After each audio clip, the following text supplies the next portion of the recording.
Una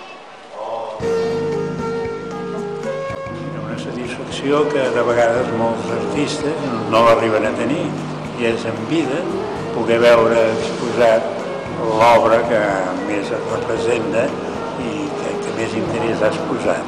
Perquè molts moren i al cap d'uns anys aleshores diuen sí, aquell que pintava també, i llavors els hi surt la fama, però ja quan són morts i enterrats. I a mi aquesta satisfacció l'he pogut assolir ara en vida i francament estic molt orgullós i content que m'hagin ajudat a poder-la realitzar.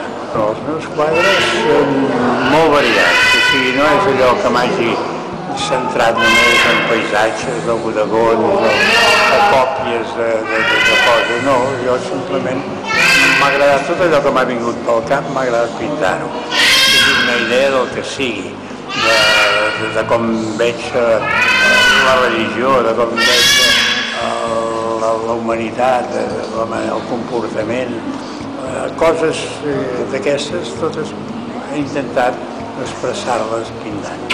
I després també dels grans artistes he intentat homenatjar-los perquè per mi han sigut els meus grans mestres, que jo mai vaig poder anar a escola de dibuix ni de pintura. A casa no van poder-m'ho pagar i francament sóc un autodidacta, però que sempre m'ha encantat l'art.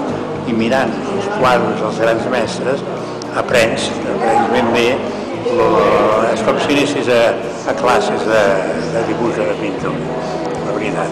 I amb ells vaig aprendre, per això els he dedicat als més coneguts, diguem, quadros, però no he fet simplement copiar un quadre d'ells, sinó buscar-li, com ara per exemple aquest mateix que tenim a darrere, que és el Velázquez, les menines però vistes al revés de com ell les va pintar. Hi ha un senyor que es veu en el quadre original que puja una escala.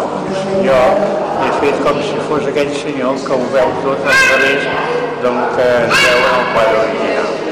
I així m'entretenc i ho he passat divinament, la veritat.